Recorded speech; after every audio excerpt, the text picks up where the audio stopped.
Hello student, स्वागत है आप सभी का एक बार फिर से आज के इस वीडियो में। महायोगी गोरक्षनाथ विश्वविद्यालय में जो प्रवेश परीक्षा हुआ था पिछले साल, उसके जो क्वेश्चंस हैं जिसका हम लोग सीरीज चला रहे हैं, ये जो वीडियो है ये है पार्ट 3।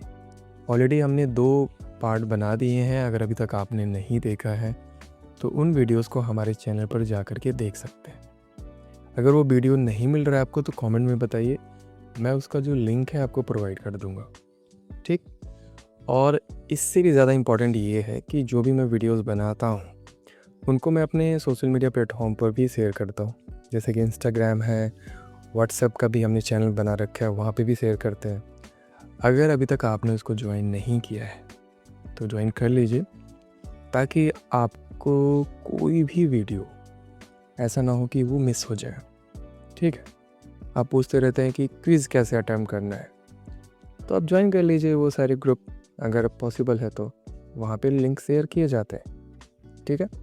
इसके साथ ही साथ आप लोग मुझे इंस्टाग्राम पर भी फॉलो कर सकते हैं, जहाँ पे डायरेक्ट आपके जो डाउट्स हैं वो क्लियर कर सकते हैं, ठीक है। तो ये जो वीडियो है पार्ट 3 है, और इसमें भी हम 25 इंपॉर्टेंट क्वेश्चंस को लेकर के डिस्कस करने वाले हैं। तो चलिए शुरू करते हैं। पार्ट 3 का जो क्वेश्चन नंबर फर्स्ट है, रक्त संबंध से है। रीजनिंग के भी क्वेश्चन आपके एंट्रेंस एग्ज़ाम में पूछे जाते हैं। तो लास्ट ईयर रीजनिंग का एक ऐसा क्वेश्चन आया था, आप लोग देख लीजिए। वसंत की ओर इशारा करते हुए वैष्णवी ने कहा, यह मेरे पिता के बेटे का बेटा है। वसंत और वैष्णवी का क्या संबंध है?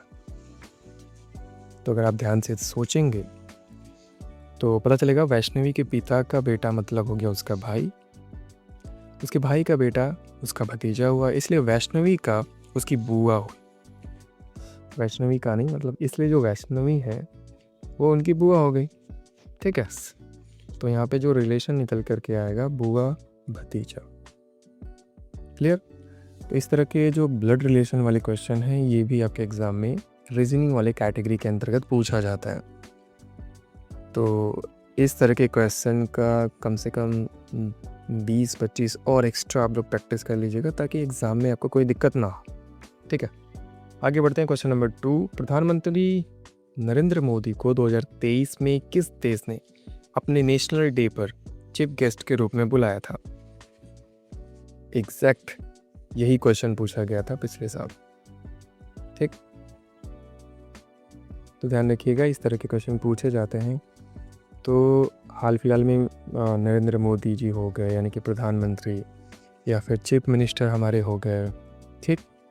ये लोग कहाँ पे जा रहे हैं, चाहे प्रेसिडेंट हैं, और क्या क्या इन्हें उपाधियाँ दी जा रही हैं, ये सभी चीज़ें आप लोग एक बार ज़रूर रिवाइज़ कर लीजिएगा और उसके प्रॉपर नोट्स बना करके रखिएगा, ताकि एग्ज़ाम के ठीक पहले आप लोग उसको रिवाइज़ करके जाइए, ठीक है। सही जवाब है फ्रांस। 14 जुलाई 2023 को फ्रांस के बैस्टिल डे परेड में पीएम मोदी मुख्य अतिथि के रूप में शामिल हुए थे। हनुमान जी ने सीता यानी कि माता सीता को श्री राम की कौन सी निशानी दी थी? सही जवाब है अंगूठी, ठीक है। महाभारत के युद्ध में कौरवों का आखिरी सेनापति कौन था? लास्ट ईयर ये क्वेश्चन पूछा गया था। सही जवाब है शाल्य। कर्ण की मृत्यु के बाद, एक्सप्लेनेशन आप ध्यान से पढ़ते रहिएगा, युद्ध के 18वें और अंतिम दिन मद्रराज शल्य कौरवों के सेनापति बने थे। कुरुक्षेत्र के युद्ध में अर्जुन के रथ पर श्री कृष्ण के अलावा और कौन विराजमान था? ये भी क्वेश्चन लास्ट ईयर पूछा गया था। सही जवाब है हनुमान जी, जो कि ध्वज पर विराजमान थे। शकुनी कहाँ का राजा था और उसकी पत्नी का क्या नाम था? सही जवाब है वो गांधार के राजा थे और उनकी पत्नी का नाम था अर्सी। इंद्रलोक में अर्जुन से कौन सी अप्सरा विवाह करना चाहती थी? सही जवाब है उर्वशी, ठीक है। आगे बढ़ते हैं। क्वेश्चन नंबर 8, अर्जुन और सुभद्रा के पुत्र का क्या नाम था? सही जवाब है अभिमन्यु। मंदोदरी की माता का क्या नाम था? हेमा अप्सरा, ठीक है। रामायण में सुग्रीव कौन थे?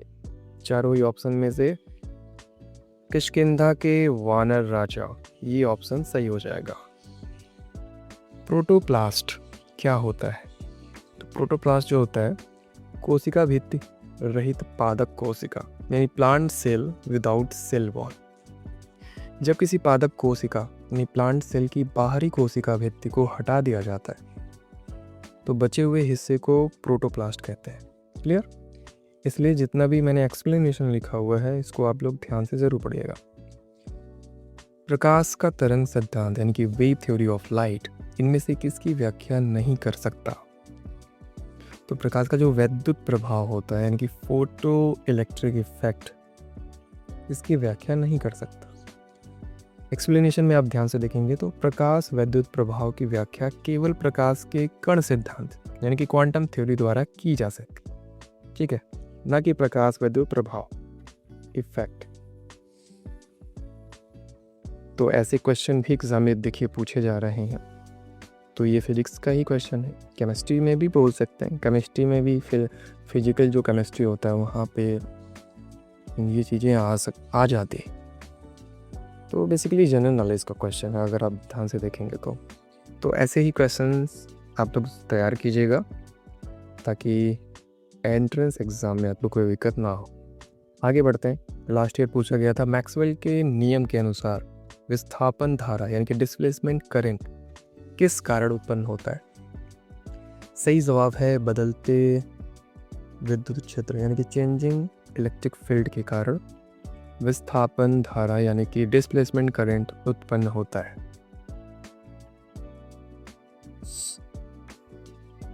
ये क्वेश्चन है, आप लोग बोलते हैं ना फिजिक्स से क्वेश्चन लाइए, किस तरह के आते हैं, तो ध्यान से देखिए। ऐसा क्वेश्चन आया था एक भौतिकी सूत्र में A into B equal to C है, जहाँ A करंट डेंसिटी और C इलेक्ट्रिक फील्ड है, तो B क्या दर्शाता है? तो अगर आपने ओम के नियम को देखा है, ओम का नियम पढ़ा होगा आपने, तो सूत्र होता है ना E इक्वल टू सिग्मा जे, जहाँ पर E होता है इलेक्ट्रिक फील्ड, सिग्मा यानी कि रेजिस्टिविटी एंड करंट डेंसिटी होता है जे।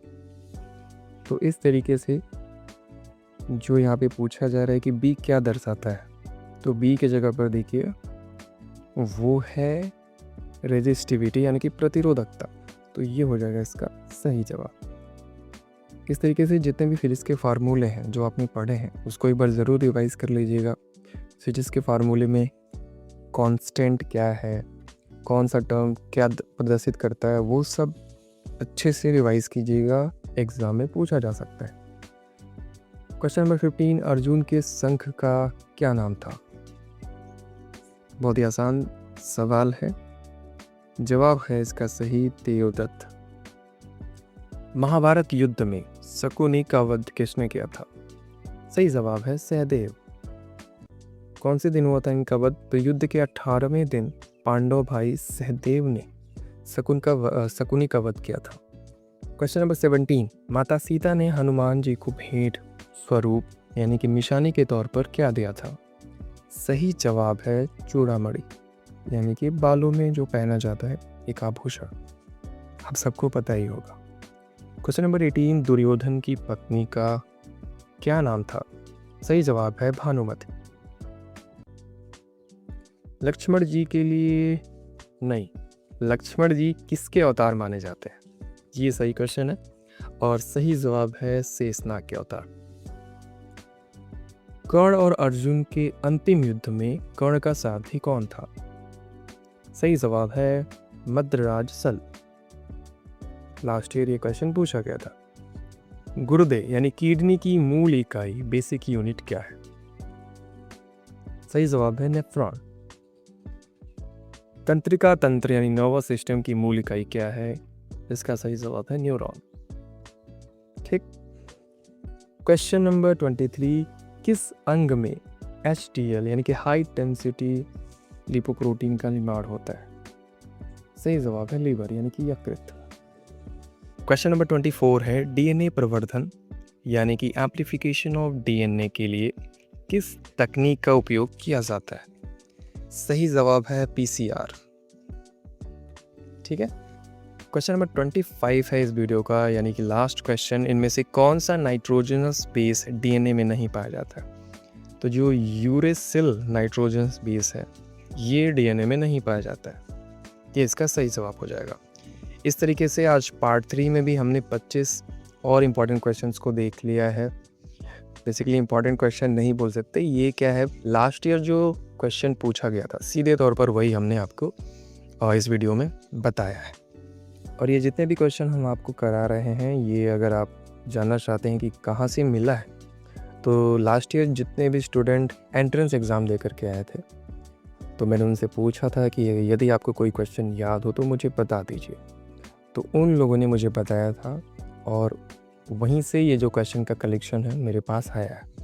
क्योंकि एंट्रेंस एग्ज़ाम के बाद क्वेश्चन पेपर तो मिलता ही नहीं है, वो जमा हो जाता है। तो क्वेश्चन पेपर नहीं है, बट क्वेश्चन जो स्टूडेंट को याद थे वही है जो आप वीडियोस में देख रहे हैं। 2 पहले बनाया था वीडियो, एक अभी बनाया है, और 2 और वीडियो आने वाले हैं जहां पर प्रीवियस ईयर के क्वेश्चन आप लोग देख पाएंगे। सो क्या आप सभी को ये जो वीडियो है वो पसंद आ रहा है? कमेंट में ज़रूर बताइएगा। आप कौन से कोर्स के लिए तैयारी कर रहे हैं, कौन सा कोर्स आपका टारगेट है, ये भी ज़रूर लिखिएगा। और कहाँ से हैं आप लोग, मतलब आप कौन से कॉलेज से पढ़े हैं, ये सब भी अगर आप बताना चाहें तो कमेंट में ज़रूर बताइएगा, ताकि पता लगे कि कितने स्टूडेंट हैं जो कि एक्टिव हैं, जो कि इस कॉलेज में एडमिशन लेने के लिए अच्छे से प्रिपरेशन कर रहे हैं।